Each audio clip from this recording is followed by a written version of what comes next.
देखो, इस वीडियो में हम क्या लेने वाले हैं, oxidation state of D block elements. तो ये हमारे जो पीरियोडिक टेबल वाली नोट्स हैं इनऑर्गेनिक है उसमें भी दिया हुआ है। ऐसे करके पेज होगा, ये यहाँ पे तुम्हें ये सारी दे रखी है, कॉपी खोल के देख लेना इनऑर्गेनिक वाली। उसमें जो आर्टिकल है ऑक्सीडेशन स्टेट वाला, वहाँ तुमको मिल जाएंगे डी ब्लॉक एलिमेंट की ऑक्सीडेशन स्टेट। तो आओ हम देखते हैं किस तरह से निकालते हैं। बहुत सिंपल है। अगर हमने सिर्फ ऑक्सीडेशन स्टेट निकालना सीख लिया, फिर हम इस चैप्टर में जो आगे 2-3 आर्टिकल हैं, ग्राफ वाले हैं या स्टेबिलिटी है, वो हम सीख जाएंगे। सबसे पहले आप ऐसे करके लिख लो। देखो, इसको फोटोग्राफिक मेमोरी की तरह सेव करना दिमाग में। सबसे पहले आप सारे एलिमेंट को इस तरह लिख लो। अब क्या बताया गया है, अब ये बताया गया है कि जो मिनिमम ऑक्सीडेशन स्टेट होती है वो ns इलेक्ट्रॉन के बराबर होती है, और जो मैक्सिमम ऑक्सीडेशन स्टेट होती है वो ns electron plus n-1 d के फ्री इलेक्ट्रॉन के बराबर होती है।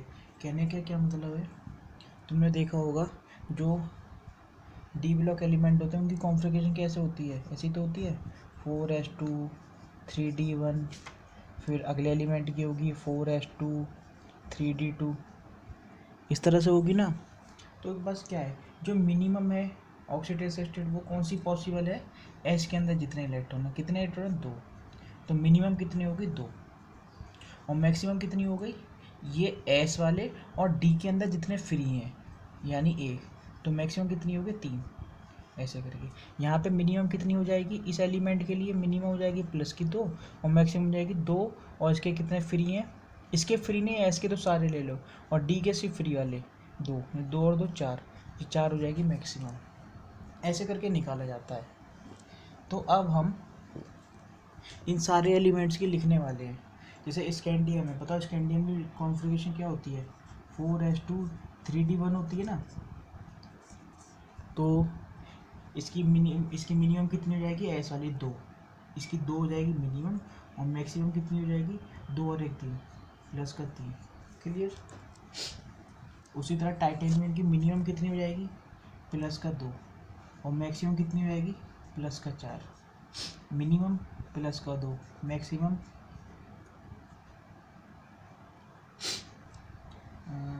प्लस का 5। मिनिमम क्रोमियम की ध्यान से देना, एस में कितने होते हैं क्रोमियम में, ये होती है ना 4s1 और 3d5 कॉन्फ़िगरेशन। तो मिनिमम कितनी हो जाएगी, +1, और मैक्सिमम कितनी हो जाएगी, 1 इसका और इसके फ्री कितने, 5, तो +6। क्लियर। मैंगनीज कितनी हो जाएगी, प्लस का 2 और +7। क्लियर। अगर हम आयरन में आते हैं तो आयरन में मिनिमम कितनी हो जाएगी, प्लस का 2, और मैक्सिमम आयरन की कॉन्फ़िगरेशन क्या होती है, 4s2 3d6। तो मिनिमम हो गई 2, और मैक्सिमम डी में कितने फ्री हैं, 4 फ्री होंगे, तो 4 यहाँ के 2 यहाँ के 6 हो गई। तो इसकी हो गई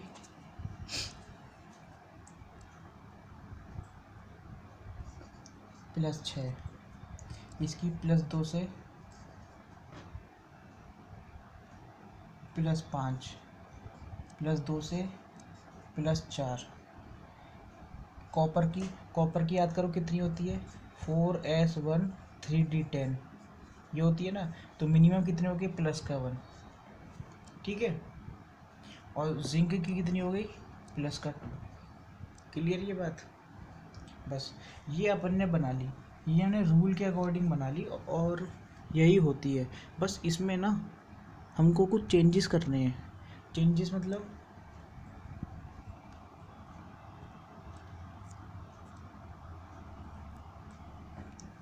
देखो, जो ये कॉर्नर वाले हैं जैसे स्कैंडियम है, और ये लास्ट के ये वाले, बल्कि लास्ट के ये वाले नहीं, इनफैक्ट लास्ट के ये 2 वाले, ये कॉर्नर एलिमेंट्स होते हैं, इनमें थोड़ा सा ध्यान देना है।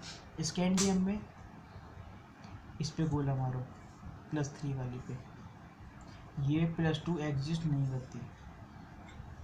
ठीक। जिंक में तो +2 होती ही है।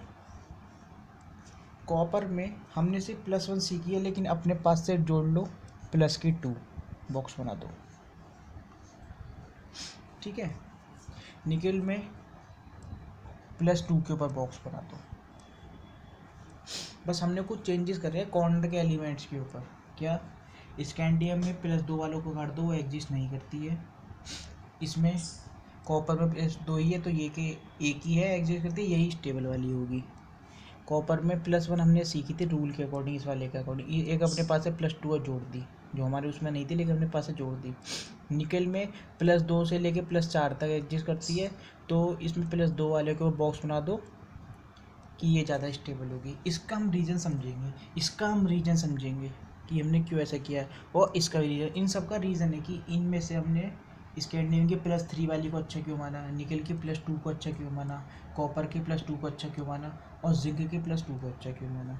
तो इस तरह से अपनी ऑक्सीडेशन स्टेट का एक टेबल बना लेनी है। मैं तुमको फ़ोटो जो भेजूँगा उस फ़ोटो को देख करके, ये मैंने ऐसे बॉक्स बना रखे हैं उस फ़ोटो में, उस फ़ोटो को देख करके तुम अपना NCERT की बुक को वो कर लेना, उसके क्या बोलते हैं, बॉक्स को थोड़ा मेरे फ़ोटो के हिसाब से सेट कर लेना, ठीक है, जैसे जैसे बॉक्स बना रखे हैं। अब हम इसमें कुछ चीज़ें समझते हैं। स्कैंडियम की तो कौन सी स्टेबल होगी, +3। टाइटेनियम है तो ये +2 भी एग्जिस्ट करेगा, +3 भी एग्जिस्ट करेगा, +4 भी एग्जिस्ट करेगा। वेनेडियम है 2 भी करेगा, 3 भी करेगा, 4 भी करेगा, 5 भी करेगा। क्रोमियम है 1 2 3 4 5 6 सब करेगा, ये यहाँ से लेके यहाँ तक इसके बीच की सारी एग्जिस्ट, ये सारी की सारी शो करेगा। अब हम ये देख लेते हैं, एक और चीज़ इसमें ये देख लेते हैं कि जहाँ तक इसमें देखो मैक्सिमम सबसे ज़्यादा ऑक्सीडेशन स्टेट कौन शो कर रहा है, कौन सा एलिमेंट मैक्सिमम ऑक्सीडेशन स्टेट कर रहा है ज़्यादा से ज़्यादा, ये 2 से लेके 7 तक फॉर्म एग्जिस्ट हो रही है। तो एक तो ये हमारी ये चीज़ समझ आ गई। दूसरा, मैंगनीज जो सेंटर का एलिमेंट है, ये सेंटर मोस्ट एलिमेंट है। स्टार्टिंग से लेके यहाँ तक जब हम आते हैं तो ये सारी एलिमेंट्स अपने लास्ट वाली ऑक्सीडेशन स्टेट को ज़्यादा शो करते हैं। मतलब स्कैंडियम +3 को शो करेगा, टाइटेनियम करेगा तो सारी, लेकिन स्टेबल ये वाली होगी मैक्सिमम स्टेबल। वेनेडियम की सबसे लास्ट वाली स्टेबल होगी। जो जो बॉक्स बना रहा हूँ मैं वो उस एलिमेंट की स्टेबल फॉर्म है। क्रोमियम के लिए +6 होगी और मैंगनीज के लिए +7। यानी स्टार्टिंग से लेके मैंगनीज तक ये सारे एलिमेंट अपनी लास्ट वाली ऑक्सीडेशन स्टेट शो करने की कोशिश करते हैं। और मैंगनीज का जैसे ही हम आगे बढ़ते हैं, आयरन, कोबाल्ट, तो इन सब का क्या काम है, ये सिर्फ ऊपर की 2 शो करते हैं। जैसे आयरन है +2 शो करेगा और +3, यही 2 स्टेबल शो करेगा और कोई शो नहीं करेगा। कोबाल्ट है वो +2 और +3 स्टेबल शो करेगा, नीचे की नहीं करेगा। निकल है उसके लिए ओनली +2 है, वो हम पहले सीख चुके हैं, इसके लिए वो नहीं है। कॉपर है इसके लिए सिर्फ ये वाली है, और जिंक है इसके लिए ये वाली है। यानी हमने यहाँ से क्या सीखा कि अप टू मैंगनीज तो हाईएस्ट ऑक्सीडेशन स्टेट ये वाली शो करेंगे जो लास्ट वाली है, और मैंगनीज के बाद में ये सब ऊपर की 2 वाली शो करेंगे, सारी ऊपर की 2, ये भी ऊपर की 2, ये भी ऊपर की 2, ये भी ऊपर की 2, ये भी ऊपर की 2, ये भी ऊपर की 2। इसमें ऊपर की 2 ये होगी, इसमें ऊपर की 2 ये होगी। इसमें ऊपर की 2 नहीं बोल के 1 बोलना सही है, क्योंकि हमने पहले वाले स्टेप में सीख लेते कि इसके लिए निकल के लिए ओनली +2 ही स्टेबल होती है। कॉपर में ऊपर की 2 के लिए कहना सही नहीं है, क्योंकि कॉपर में +2 की स्टेबल होती है, और जिंक हमारा +2 है ही, ठीक है। तो ये एक तरीके से फोटोग्राफिक की तरह होना चाहिए, हमारे दिमाग में छप होगा। आई होप तुम ये कर लोगे। मैं इसकी जो है फ़ोटो तुम्हें भेज दे रहा हूँ NCERT में से, और जो है क्या बोलते हैं अपनी बुक को एडजस्ट कर लेना इसके हिसाब से, ठीक है। अब हम पढ़ेंगे जो NCERT में जो ये आर्टिकल दिया हुआ है ऑक्सीडेशन स्टेट वाला, इसके नीचे जो लाइंस दे रखी है हम इन लाइंस को समझेंगे, ठीक है। और उसके बाद में फिर हमारा ये वाला आर्टिकल ऑक्सीडेशन स्टेट वाला आर्टिकल हमारा क्लियर हो जाएगा।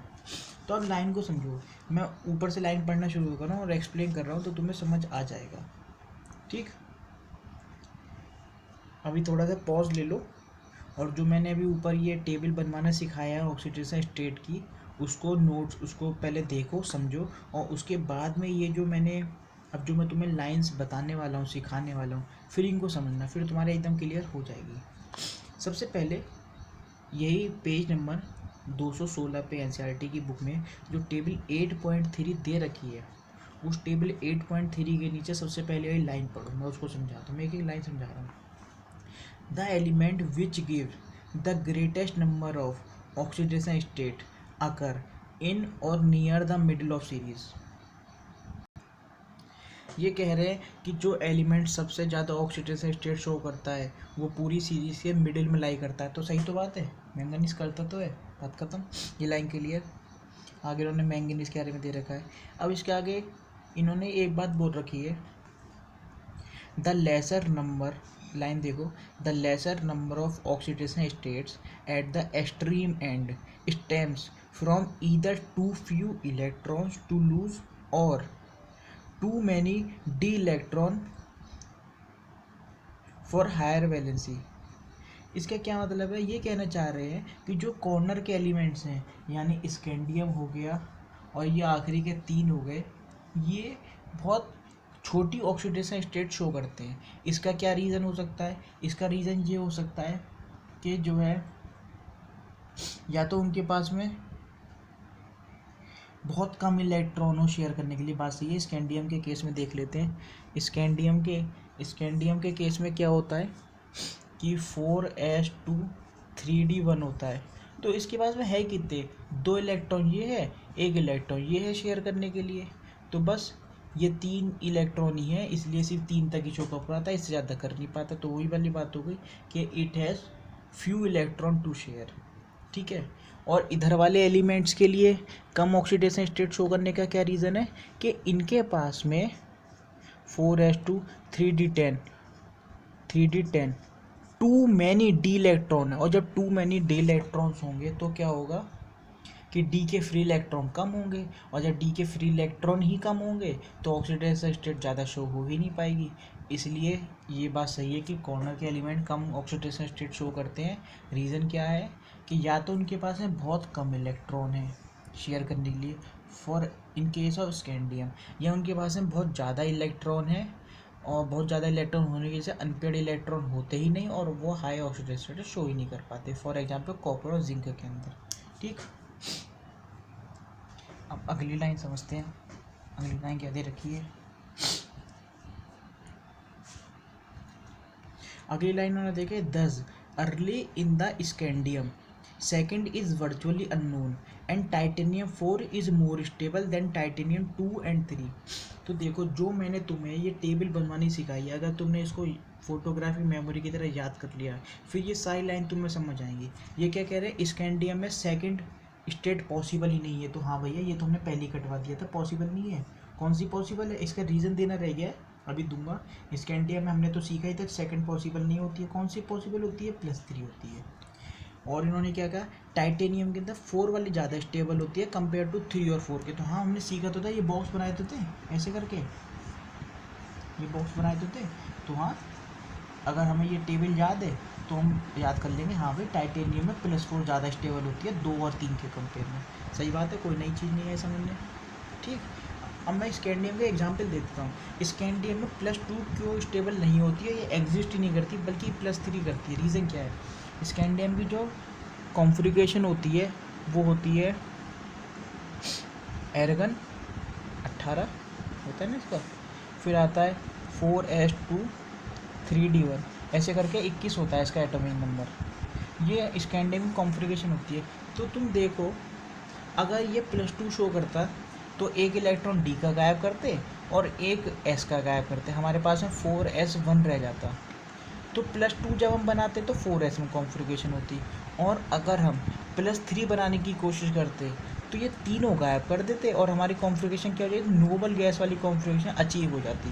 तो भैया कोई भी एलिमेंट नोबल गैस अचीव करना चाहता है तो जब वो देखेगा कि यार +2 और +3 में एक इलेक्ट्रॉन और एक्स्ट्रा करके 2 की जगह 3 सेंड कर दूं बाहर अपने से, डी का 1 और 2 का एस के 2, तो मेरा नोबल कॉन्फ़िगरेशन बन जाएगी, मेरा मज़ा आ जाएगा। तो बस मज़े लेने के लिए ये अपने आप को +3 में रहना चाहता है, +2 में क्यों ही रहेगा, एक इलेक्ट्रॉन की बात और है, मज़ा ही आ जाएगा इसका नोबल बन के। तो बस इसलिए ये +3 में रहना चाहता है। तो ये तो हो गया स्कैंडियम का रीज़न कि स्कैंडियम +3 में क्यों एग्जिस्ट करता है, +2 में क्यों एग्जिस्ट नहीं करता। अब हम आते हैं अगली लाइन पे। अगली लाइन क्या लिखी है एनसीईआरटी की बुक के अंदर, देखो, at the other and the only oxidation state of zinc is +2। हाँ तो सही बात है, इसमें कौन सी नई बात है, हो गई लाइन क्लियर, हमें याद करने की ज़रूरत ही नहीं, ये तो हमने सीखा ही है कि जिंक की C+2 होती है।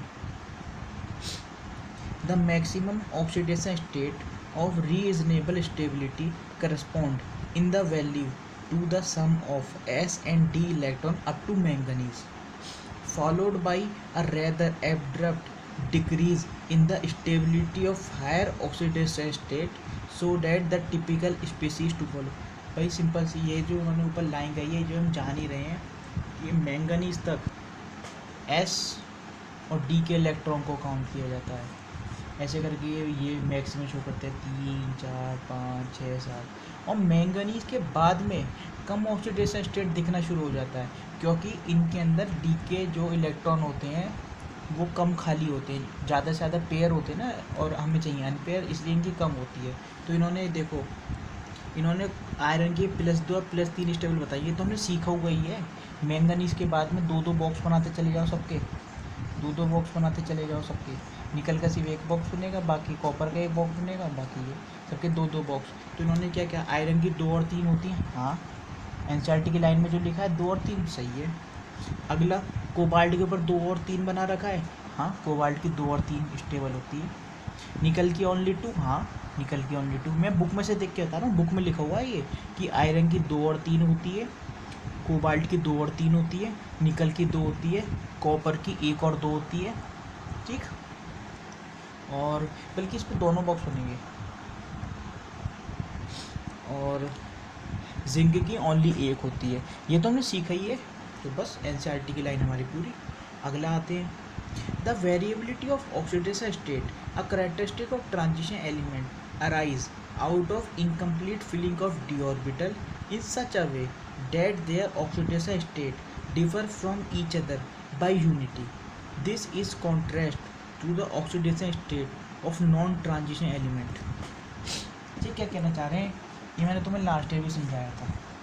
ये कह रहे हैं कि यार जब हम पी ब्लॉक पढ़ते हैं तो पी ब्लॉक में हम देखते हैं, जैसे मान लो पी ब्लॉक का कोई एलिमेंट ले लो फॉस्फोरस, तो फॉस्फोरस पहले +3 शो करता है, उसकी अगली जो उसकी ऑक्सीडेशन स्टेट होती है वो होती है फॉस्फोरस की +5। कितने का डिफरेंस है दोनों में, 2 का डिफरेंस है। लेकिन जो डी ब्लॉक के एलिमेंट्स होते हैं उसमें अगर मैंगनीज +2 में है तो उसकी अगली +3 के अंदर एडजस्ट कर रही होगी, उसके अगली +4 के अंदर, कितना डिफरेंस है। तो ये क्वेश्चन नीट में भी आ चुका है कि पी ब्लॉक एलिमेंट्स के अंदर कंसेक्यूटिव ऑक्सीडेशन स्टेट के अंदर गैप होता है 2 का, और डी ब्लॉक एलिमेंट के अंदर कंसेक्यूटिव ऑक्सीडेशन स्टेट के अंदर गैप होता है 1 का। ऐसा क्यों, तो ऐसा क्यों, सिंपल सी बात है, समझ लेते हैं। ये जैसे पी ब्लॉक है, नाइट्रोजन है, या फिर फॉस्फोरस ही ले लो, फॉस्फोरस की कॉन्फ़िगरेशन क्या होती है 3s2 3p3 होती है ना। अगर हम इसको शो करें तो ऐसे बनेगी, ये 2 आ गए, 1 2 3, तो जब ग्राउंड स्टेट में है तो कितनी शो कर रहा है, ये +3, ये तीनों कहीं और दे देगा, इसका काम बन जाएगा। और एक्साइटेड स्टेट में क्या होता है, ये वाले S के इलेक्ट्रॉन एक्साइट कर जाते हैं और आगे यानी D वाले में पहुंच जाते हैं, ऐसे करके अब ये कितनी शो करेगा +5। तो ये तो हो गया पी ब्लॉक के अंदर, ग्राउंड स्टेट में ऐसे करके कर रहा है, मतलब मोटी मोटी बात है, पी ब्लॉक के अंदर जो S के इलेक्ट्रॉन होते हैं वो एक्साइट करके बाहर की ओर पहुंच जाते हैं, और जब ऐसे पहुंचते हैं तो एक यहाँ पे वैकेंसी क्रिएट हो जाती है खाली होने की वजह से, एक यहाँ पे वैकेंसी क्रिएट हो जाती है, ऐसे करके जो पहले 3 शो कर रही थी अब वो सीधा 5 शो करेगी, सीधा 2 का डिफरेंस आ जाएगा। ये तो पी ब्लॉक का रीज़न हो गया। अगर हम डी ब्लॉक का रीज़न समझे तो जो एनसीईआरटी की अभी तुमने लाइन पढ़ी है उसमें साफ साफ लिख रखा है कि डी ब्लॉक के अंदर क्या होता है, जो कॉन्फ़िगरेशन होती है वो कुछ इस तरह से होती है, जैसे 4s2 3d5 मैंगनीज की ले लो,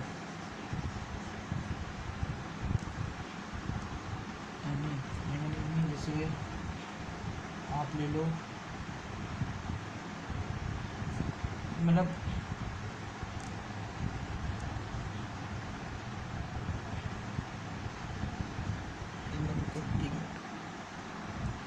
हाँ, तो इन्होंने ये कहा कि जो डी ब्लॉक के एलिमेंट्स होते हैं उसमें कुछ इस तरह होता है कि एस के अंदर 2 हो गए और ये डी के अंदर इस तरह से हो गए, सपोज करो 1 2 3 4 5। तो डी के अंदर क्या होता है, ये पहले जब स्टार्टिंग में होता है तो सिर्फ ये वाले ऑर्बिटल यूज़ करके एलिमेंट बना लेता है किसी के साथ में, फिर सेकंड में इस वाले को यूज़ कर लेता है, थर्ड में इस वाले को यूज़ कर लेता है, 4 में इस वाले को, 5 में इस वाले को, ऐसे करके ये अपना एक एक ऑर्बिटल यूज़ करता है और अलग अलग एलिमेंट के साथ में रिएक्शन करता है। तो बस यही इन्होंने बात समझानी चाहिए कि जो है क्या बोलते हैं, डी ब्लॉक एलिमेंट्स के अंदर जो बहुत ज़्यादा ये खाली होते हैं ऑर्बिटल, जैसे D5 हो गया, D4 हो गया, D3 हो गया, ये ऐसे करके इनकी कॉन्फ़िगरेशन होती है और ये ऑर्बिटल खाली पड़े रहते हैं। तो ये एक एक करके यूज़ करते हैं इन ऑर्बिटल को, इसलिए जो कंसेक्यूटिव ऑक्सीडेशन स्टेट में डिफरेंस होता है 1 का डिफरेंस होता है। तो बस हमको ये यहाँ पे याद रखना है कि पी ब्लॉक के अंदर जो कॉन्फ़िगरेशन जो ऑक्सीडेशन स्टेट का गैप होता है वो 2 का होता है, और डी ब्लॉक के अंदर जो ऑक्सीडेशन कंसेक्यूटिव ऑक्सीडेशन स्टेट का गैप होता है वो 1 का होता है। ये लाइन भी क्लियर। अब अगली लाइन पर आ जाओ। An interesting feature in the variability of oxidation state of the D block element is noticed in the group 4 to 10. Although in P block, lower oxidation state are favored by heavy member opposite to the D block element. ये तुम्हें एक बात समझाना चाह रही हूँ। कोई भी आप P block की फैमिली ले लो, नाइट्रोजन की फैमिली ले लो,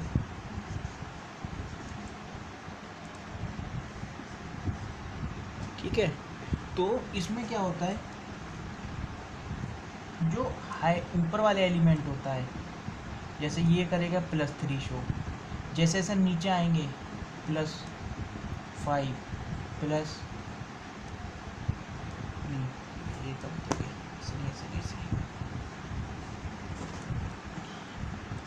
जो पी ब्लॉक एलिमेंट होता है, अगर उसके ऊपर वाले एलिमेंट की कॉन्फ़िगरेशन होती है NH2 NP3, और जैसे जैसे नीचे आता है उसकी कॉन्फ़िगरेशन भी यही होती है, जैसे NH2 NP3।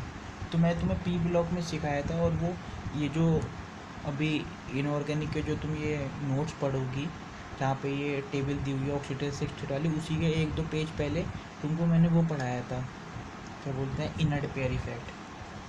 वही चीज़ है ये, वहाँ पे देख लेना तुम एक बार। इनर्ट पेयर इफेक्ट क्या होता है कि जब अभी हम पी ब्लॉक एलिमेंट्स के अंदर नीचे वाले एलिमेंट्स के पास जाते हैं, जैसे नाइट्रोजन है, फॉस्फोरस है, ये नीचे वाले एलिमेंट्स के पास हम जाते हैं, तो उनकी जो ये कॉन्फ़िगरेशन जब हम देखते हैं तो हम ये पाते हैं कि ये NS की जो इलेक्ट्रॉन है वो एक्साइट होना नहीं चाहते। इनको एक्साइट करने के लिए बहुत ज़्यादा एनर्जी की ज़रूरत पड़ती है, तो ये पार्टिसिपेट ही नहीं करते। मतलब क्या है कि पी ब्लॉक एलिमेंट में जो नीचे के एलिमेंट होते हैं, अगर उनकी कॉन्फ़िगरेशन इस तरह से लिखी हुई है, ये कुछ ऐसे करके लिखी हुई है, ये ऐसे करके है, तो ये जो है ये वाला अनपेयर्ड होकर यहाँ जाने की कोशिश नहीं करता है, क्योंकि इसके लिए ज़्यादा एनर्जी की ज़रूरत होती है। तो हमें ये सिखाया जाता है, इसको इनर्ट पेयर इफेक्ट बोलते हैं। क्या होता है इनर्ट पेयर इफेक्ट, कि पी ब्लॉक एलिमेंट्स के अंदर NS की जो इलेक्ट्रॉन होते हैं वो नीचे वाले एलिमेंट्स की बात करो, हैवी एलिमेंट्स की जो NS की जो इलेक्ट्रॉन होते हैं वो क्या बोलते हैं, एक्साइट होना ही नहीं चाहते, और इस चक्कर में क्या होता है, हैवी मेंबर कभी हाई ऑक्सीडेशन स्टेट शो ही नहीं कर पाते। इसको बोलते हैं inert pair effect. The unavailability of the NS electron in the heavy element causes their inability to show high oxidation state। जब S के इलेक्ट्रॉन अनपेयर्ड ही नहीं होंगे तो हाई ऑक्सीडेशन स्टेट शो ही नहीं कर पाएगा। इसलिए पी ब्लॉक एलिमेंट्स के अंदर जो हैवी एलिमेंट्स होते हैं वो हाई ऑक्सीडेशन स्टेट शो नहीं कर पाते। कहने का क्या मतलब है, नाइट्रोजन वाली फैमिली में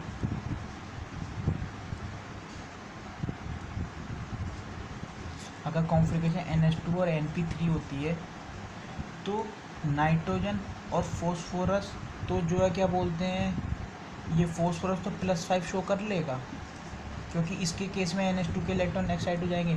लेकिन जो नीचे का हेली एलिमेंट है, जैसे ये है Sb, ये एस के इलेक्ट्रॉन को एक्साइट नहीं कर पाएगा, इसलिए इसकी जो कॉन्फ़िगरेशन, जो इसकी ऑक्सीडाइज्ड स्टेट होगी वो +3 होगी। तो तुम समझ रहे हो, पी ब्लॉक एलिमेंट्स के अंदर on moving up to down the stability of high oxidation state decreases. P block element के अंदर ऊपर वाले एलिमेंट हाई ऑक्सीडेशन स्टेट ज़्यादा शो करते हैं और नीचे वाले element low oxidation state show करते हैं, इसी को कहा जाता है इनर्ट पेयर इफेक्ट। लेकिन जस्ट इसका उल्टा होता है डी ब्लॉक एलिमेंट के अंदर। डी ब्लॉक एलिमेंट में जब आप ऊपर से लेकर नीचे आओगे तो heavy element high oxidation state show करेंगे और light element low oxidation state show करेंगे। जस्ट उल्टा होता है पी ब्लॉक के। क्लियर? तो इसका इफेक्ट हम समझ लेते हैं। फॉर एग्जांपल क्रोमियम है, क्रोमियम की फैमिली में क्या होता है, क्रोमियम है, ये है और फिर टंगस्टन है, ये 3 होते हैं। अगर हम तुमसे कहें कि तीनों किसी एलिमेंट में +6 की फॉर्म में एग्जिस्ट कर रहे हैं, तुम मुझे बताओ कौन सबसे ज़्यादा स्टेबल मामला होगा तीनों में से। कहीं पे एक है क्वेश्चन, उसके अंदर तीनों दे रखे हैं अलग अलग कंपाउंड, और तीनों के अंदर इन तीनों एलिमेंट की जो ऑक्सीडेशन स्टेट है वो +6 है। तो तुम मुझे बताओ सबसे ज़्यादा स्टेबल कौन होगा। तो तुम क्या कहोगे, on moving up to down in a d block element the high oxidation state is shown by heavy element. तो heavy element high oxidation state show करता है, यानी इन तीनों में जो W होगा वो +6 में खुश होगा। और क्रोमियम कभी भी +6 में खुश नहीं होगा, ये +6 से +3 में जाने की कोशिश करेगा। और टंगस्टन कभी कोशिश नहीं करेगा, कहेगा मैं तो भैया +6 में खुश हूँ क्योंकि मैं हैवी एलिमेंट हूँ, और heavy element high oxidation state show करते हैं डी ब्लॉक के अंदर। ठीक है, इसका एक क्वेश्चन देख लेते हैं, तो तुम्हें नोटबुक के अंदर मिल जाएगा। क्वेश्चन ये है, CrO3 MOO3 और WO3। किसी सवाल में तुमको ये तीनों चीज़ें दे रखी हैं और तुमसे ये कहा जा रहा है कि अच्छा बताना तीनों में से बढ़िया ऑक्सीडाइजिंग एजेंट कौन होगा और बढ़िया रिड्यूसिंग एजेंट कौन होगा, बता दो। हमने कहा चलो ठीक है बता देते हैं। तीनों की ऑक्सीडेशन चेक करी तो तीनों की 6 आ रही है, इसकी भी 6, इसकी भी 6 और इसकी भी 6। हमने कहा अच्छा, हमने ये देखा कि भैया +6 तो क्रोमियम की फैमिली की सबसे हाईएस्ट ऑक्सीडेशन स्टेट होती है +6, और हाई ऑक्सीडेशन स्टेट शो करी जाती है हैवी एलिमेंट्स के द्वारा, यानी ये W जो होगा सबसे ज़्यादा खुश होगा इसके अंदर +6 के अंदर, और ये अपने आप को चेंज जो है नहीं करना चाहेगा। तो +6 कभी भी +5 +4 में कन्वर्ट होने की कोशिश नहीं करेगा क्योंकि ये तो इसमें ही खुश है। जबकि जो लाइट एलिमेंट होता है ऊपर का एलिमेंट, वो हाई ऑक्सीडेशन शो करना चाहता ही नहीं, वो तो चाहता है भैया मैं लोअर एलिमेंट मतलब मैं लो ऑक्सीडेशन स्टेट में करूँ। तो जो क्रोमियम होगा वो कोशिश करेगा कि मैं +6 से +3 में कन्वर्ट हो जाऊँ। यही इसका लूप होल मिल गया, यही हमें सवाल में चाहिए था। क्रोमियम चाहेगा +6 से +3 में हो जाऊँ, यानी ये किसी और से इलेक्ट्रॉन ले लेना चाह के 6 से 3 में होना चाहेगा, और जो किसी और से इलेक्ट्रॉन ले लेता है वो किसी और का कराता है ऑक्सीडेशन और ख़ुद का कराता है रिडक्शन, यानी क्रोमियम जो होगा ऑक्सीडाइजिंग एजेंट की तरह काम करेगा। तो बस अगर हमसे ऑर्डर पूछ लिया तो क्रोमियम, मोलिब्डेनम और ये ऑर्डर हो गया ऑक्सीडाइजिंग एजेंट का। क्लियर बात? तो बस एनसीईआरटी में यही दे रखा है लास्ट लाइन में कि for example in group 6 molybdenum 6 and tungsten W6 are found to be more stable than chromium 6। हाँ सही बात है, क्रोमियम है लाइट एलिमेंट है तो ये +6 में रहना नहीं चाहेगा, और W और MO हैवी एलिमेंट है तो ये +6 में ज़्यादा स्टेबल है, ये हमने सीख लिया। फिर आगे दे रखा है दस क्रोमियम सिर्फ in the form of dichromate in acidic medium behaves as strong oxidising agent whereas MOO3 and WO3 are not. हाँ तो ये तो सीखा है, जो क्रोमेट होता है ये, डाइक्रोमेट क्या होता है Cr2O7 - 2 होता है डाइक्रोमेट। ठीक है,